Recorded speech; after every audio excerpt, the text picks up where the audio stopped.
C'est une soirée qui tourne autour de témoignages et d'histoires. Alors, c'est des histoires récentes et des histoires anciennes qui se regroupent. Et quelquefois, parce que les gens se sont rencontrés, ils veulent témoigner ensemble. C'est extrêmement puissant. Vous avez des centaines d'enfants. Si vous voulez venir assister, prenez un paquet de Kleenex et une bouteille d'eau. On sort pas d'indemne. Elle s'appelle Auriella Blia, elle est responsable de la branche francophone de One Family qui s'occupe des familles endeuillées qui ont perdu ou des soldats ou bien dans des attentats des membres de leur famille. Une association exceptionnelle dont on a toujours plaisir à faire parler, à recevoir parce que c'est important. Et là, cette semaine, encore plus, puisque nous allons commémorer le Yom HaZikaron, donc pour tous les blessés, en plus avec la guerre que nous venons de passer tous ensemble. Il y a eu énormément de blessés, 7531 blessés depuis l'opération Rugissement du Lion. Auriella Blia, bonjour et bienvenue. Bonjour Cathy, bonjour à tous. 7531 blessés depuis cette guerre, ça paraît dingue. Oui, mais c'est presque, je dirais, entre guillemets normal. Vous avez une roquette qui tombe. Donc déjà, il y a les blessés directs par des roquettes, mais vous avez un immeuble qui s'effondre, donc ça fait des éclats un peu partout. Ça fait des dégâts, voilà, c'est des réactions en chaîne. Donc même si vous êtes blessé léger, blessé grave, il y a dans les chiffres, mélangé. Dans le chiffre, voilà, il y a tout le monde. Maintenant après, il en reste quand même 108, 9 dans les hôpitaux en état grave. Donc voilà, il y a quand même eu comme aussi, malheureusement, plus d'une vingtaine de morts. Il y a 23, 24 morts. Ceux qu'on a trouvés sur place, malheureusement, et ceux qui sont morts aussi à l'hôpital de leurs blessures. Et la guerre avec tous ceux qui sont au Liban, encore Shabbat, on a eu des blessés dans les soldats. Donc oui, c'est des chiffres qui sont aberrants, énormes, et donc autant de travail. Mais oui, c'est des chiffres réels, hélas. Alors, vous vous occupez bien sûr de toutes les familles qui ont perdu des membres ou des gens qui sont blessés. Vous avez énormément de travail et vous avez cette année élargi, on en avait parlé la dernière fois, les gens qui ont le droit de recevoir vos services. Non, mais c'est vrai. Mais on est par vous. C'est très important. Alors, c'est sûr que pour l'instant, on n'a pas encore réussi à être auprès des 7000 et quelques familles de blessés, parce que c'est énorme en un mois et demi, et qu'il y a eu en mettant au milieu, donc tout le monde était évidemment arrêté. Enfin, nous, on a continué à travailler, comme on avait parlé, avec plein d'activités pour ceux qui avaient besoin de nous, mais on va y arriver, même pour ceux qui sont des blessés légers, où le MADA, il est allé les soigner sur place, après les a renvoyés chez eux. On va être là, ça prendra du temps malheureusement, mais on va être là. Alors chaque année, bien sûr, l'État d'Israël commémore le Yom HaZikaron en souvenir des soldats qui sont tombés, mais aussi des victimes d'attentats. C'est très important pour tout le pays. Ça fait vraiment partie de notre patrimoine. ADN.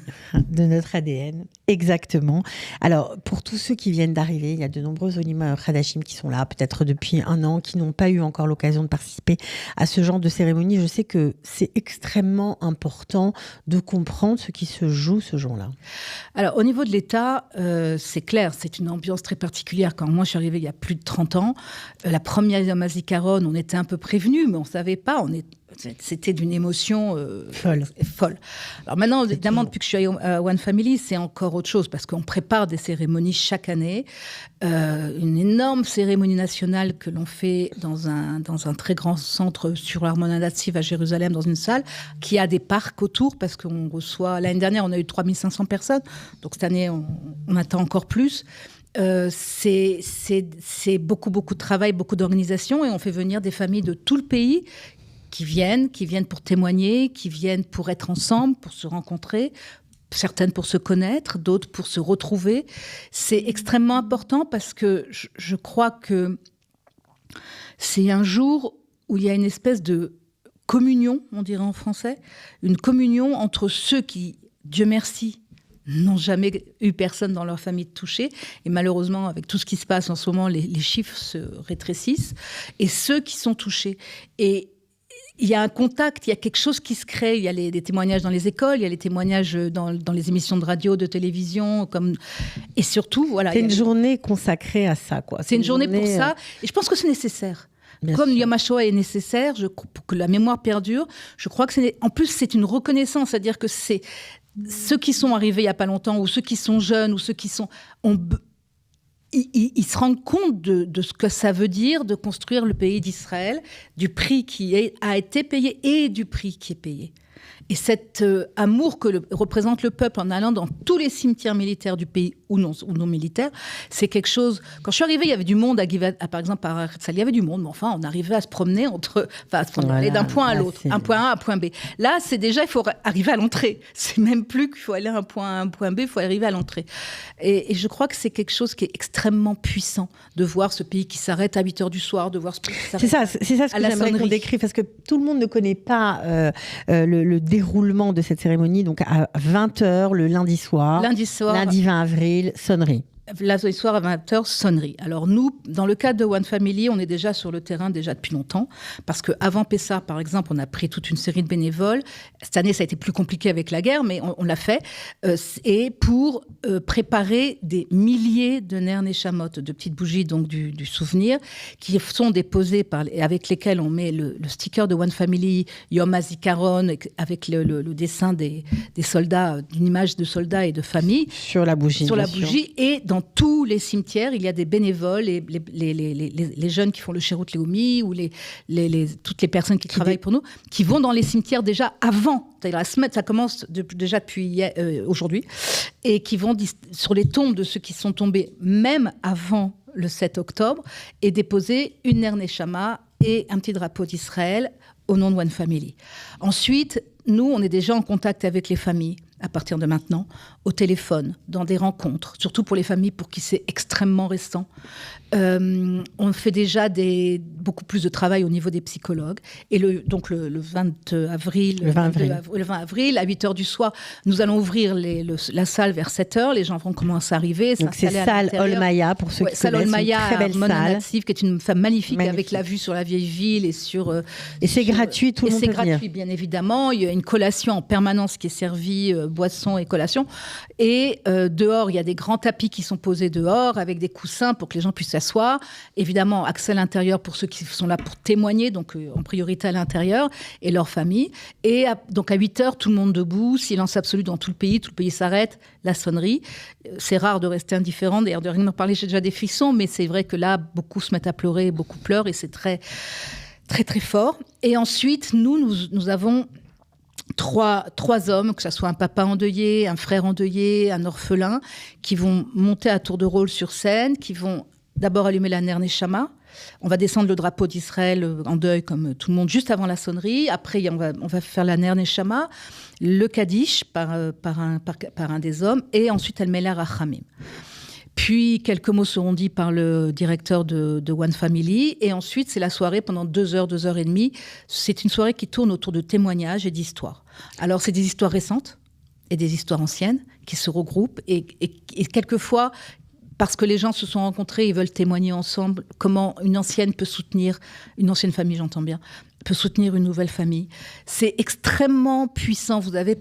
Des centaines d'enfants. C'est très difficile. C'est très difficile. Dire, franchement. C'est très difficile. Ne venez pas. Si vous voulez venir assister, Baruch Haba, c'est vraiment, je pense, une expérience. Il faut s'accrocher. Mais prenez un paquet de Kleenex et accrochez et une bouteille d'eau, parce que c'est très. On ne sort pas de là. On sort pas de l'indemne. Tout à fait. Parce que même nous qui baignons dedans, enfin, qui vivons dedans depuis 24 ans, si c'est pas 25, qui sommes dedans, qui les connaissons, ces familles, c'est encore plus fort parce qu'on les connaît à force, donc on les voit souffrir encore plus. Mais on ne peut pas rester indemne. Je sais qu'en général, quand je rentre, la nuit d'après, je ne dors pas. Je suis déjà la nuit d'avant non plus. Non, c'est très difficile. C'est très difficile. On remercie d'autant plus à ce moment-là. C'est clair que quand on a quelqu'un qui a été touché dans la famille, c'est très, très difficile, encore plus. Quand il y a personne qui a été de merci touché, on ne peut que être encore plus reconnaissant. Puis il y a aussi une dimension. Alors, ce qui est très fort, si je puis me permettre, c'est qu'il y a une dimension humaine et individuelle, mais il y a aussi une dimension nationale. C'est national. C'est national fou, parce que toutes ces familles, qu'elles soient victimes du terrorisme ou que ce soit des parents de soldats, ont conscience que c'est le prix indicible, c'est le prix exorbitant, c'est le prix qui ne devrait pas être payé pour qu'on puisse avoir notre liberté dans ce pays, dans le nôtre, dans cette magnifique terre d'Israël. Et pourtant, et ils le font et ils le donnent, tout comme... Et les familles sont... Et ils l'acceptent. Et l'acceptent. C'est difficile quelquefois, il y a des moments de révolte. C'est évident qu'on assiste à des moments de révolte, mais globalement... Quand on va dans les shivas de ces familles-là ou quand on les voit après et au fil des années, c'est quand ils voient le succès d'Israël, par exemple, avec ce qui se passe en Iran ou au Liban, ou même à Gaza, ou dans les villes de Judée-Samarie, les villes arabes de Judée-Samarie et du Gush Etzion, ils ne peuvent que être solidaires et en même temps en disant au moins ça a servi à quelque chose. Ça sert à ce que mes enfants ou mes petits-enfants ou ses enfants ou ses petits-enfants soient libres dans ce pays et commencent à rouler un peu plus en sécurité pour aller de Jérusalem au Gush Etzion ou pour aller du côté de Élie ou de Ofra. Maintenant, il ne faut pas non plus oublier qu'il y a un prix extrêmement fort et extrêmement violent qui est pour tous les soldats qui sont actuellement au front depuis le 7 octobre. Déjà, d'une façon générale, un soldat qui fait la guerre, c'est très dur. Ceux qui sont depuis 7 octobre à Gaza, qui sont maintenant au Liban, ce sont des jeunes ou des moins jeunes, je parle des méloïmniques aussi, qui sont un prix psychologique épouvantable. Parce que ce qu'ils vivent est très difficile, ce qu'ils ont, leurs familles ou leurs frères d'armes, qui sont vraiment comme des frères, qui sont tombés autour d'eux, il y a un prix extrêmement lourd. L'État est en train de travailler très difficile et fait le maximum pour pouvoir tous les aider quand ils sortent de Milouim ou quand ils sortent de l'armée au niveau psychologique avec des vraies thérapies et des vrais débriefings. Mais ça reste quand même des poids pour eux et que quelquefois ils sont bien, ils vous sourient, ils jouent entre les enfants et dans la tête il y a quelque chose qui ne va pas. Et malheureusement, il y a un fait qui est réel dans le pays, il faut le dire. Il y a quelques-uns qui se suicident parce qu'ils n'arrivent pas à supporter la douleur de ce qu'ils ont vécu. Et pas parce qu'on les a pas aidés, mais tout simplement parce que c'est insupportable. C'est trop. Quand eux-mêmes, pour peu qu'ils aient été eux-mêmes victimes d'actes de terrorisme, ont été témoins d'actes de terrorisme avant, c'est le trigger qui fait que tout à coup, c'est encore plus violent. Et ces gens-là sont aussi avec nous, évidemment, à Yom Zikaron, parce qu'ils sont reconnus par l'État comme victimes de guerre par l'armée. Et on est là avec eux aussi. Donc on essaie d'être près de tout le monde et on ouvre d'ailleurs... On développe un service qui sera beaucoup plus ancré sur les soldats en post-trauma. On est en train de travailler dessus très, très, très sérieusement. Voilà, donc c'était important de vous donner la parole aujourd'hui, Auriella, parce que je pense vraiment à tous les gens qui viennent de nous rejoindre, d'associer leur destin au nôtre, à ce pays. On ne peut pas passer Yom HaZikaron sans allumer, au moins allumer la télévision, au allumer moins une bougie chez vous. Une bougie. Allumer chez vous une bougie et prier pour tous ceux qui sont... Voilà. Et le lendemain, à 10h, 11h, la sonnerie, et sachez que même si vous êtes au travail parce que vous n'avez pas le choix, vous arrêtez votre voiture, vous mettez debout, vous descendez de l'autobus ou vous mettez debout dans l'autobus, dans le train, parce que vous pensez à ceux qui font que, oui, vous êtes là aujourd'hui grâce à eux. Grâce à ceux qui sont depuis 1948 sont tombés, mais grâce à toutes les victimes du terrorisme qui ont quelque part été entre guillemets, le sacrifice pour qu'on puisse continuer à être ici. Et il faut vraiment vivre cette journée en pensant à eux. On ne doit pas pensa à eux que ce jour-là, mais ce jour-là est fait pour eux. Voilà. Ce jour-là est fait pour eux. Et c'est vrai que le lendemain, après, c'est très difficile. Mardi soir, en l'occurrence cette année, après d'aller éventuellement pour à Jérusalem, au Kotel, chanter le Hallel, ou dans les synagogues, ou de faire la fête, et les Halaèches, et de regarder les danses. Mais c'est ça notre peuple. Alors j'espère vraiment que rien ne se déclenchera d'ici les quelques heures qui nous séparent tout se passera de cette cérémonie et qu'elle pourra vraiment avoir lieu parce que je pense que c'est fondamental que toutes les cérémonies aient lieu dans tout le pays. Beaucoup de familles sont conviées dans plein de choses de l'armée, dans plein de choses des mairies. Et si vous avez l'occasion d'être quelque part dans le pays, vous êtes de Olé Hadash, mais vous êtes dans le pays, même si vous ne comprenez pas l'hébreu, il n'y a pas besoin de parler l'hébreu. Je vous promets des expériences. Il n'y a pas besoin de parler l'hébreu quand on est dans une école où il y a une cérémonie ou quand vous venez à Olmania aussi, ou si vous allez à n'importe où, Ranana, Elat, et que vous êtes près d'une cérémonie, arrêtez-vous et écoutez, ça suffit, vous comprendrez largement. Ok, en tout cas, Auriella Bilia, merci beaucoup d'avoir été avec nous. Un petit mot pour le prix d'Israël, parce que je crois qu'il faut bien rendre sûr, hommage. Bien sûr. En plus, on aura l'occasion prochainement sur Qualita de diffuser une interview de cette femme exceptionnelle. Ouais. Un exemple. Qui dirige, qui a fondé... qui dirige et qui est bénévole depuis 25 ans et qui met qui a fondé One Family. Elle a fondé One Family. Elle a reçu cette année le prix d'Israël. On peut donner son nom d'ailleurs. C'est Chantal Besberg. Sa famille est derrière elle parce que ça a été créé toute la famille. Mais je tiens juste à dire que quand elle a reçu le prix, elle était en réunion et une des personnes qui était en réunion avec elle a filmé spontanément. Et outre l'émotion de tout le monde flagrante sur la petite vidéo, elle-même très émue aux larmes, elle a spontanément, parce que c'est quelqu'un qui est extrêmement pudique, extrêmement modeste, qui spontanément a dit mais ce prix il n'est pas pour moi, il est pour toutes les familles dont nous nous occupons. Donc le prix d'Israël que One Family va recevoir, il est dédicacé à toutes ces familles dont nous nous occupons, celles qui sont survivantes ou celles dont les enfants ont survécu. Et elle a tenu aussi à dire que c'était pour toute l'équipe et je voudrais simplement dire que je travaille avec, je suis bénévole aussi bien sûr, mais je travaille avec Chantal et je la connais depuis 25 ans et honnêtement, quand on a la chance de rencontrer quelqu'un comme ça dans sa vie, je crois qu'il faut le dire, parce que c'est une famille extraordinaire et c'est un exemple pour beaucoup. Voilà, donc suivez bien sur nos réseaux, sur YouTube, Facebook.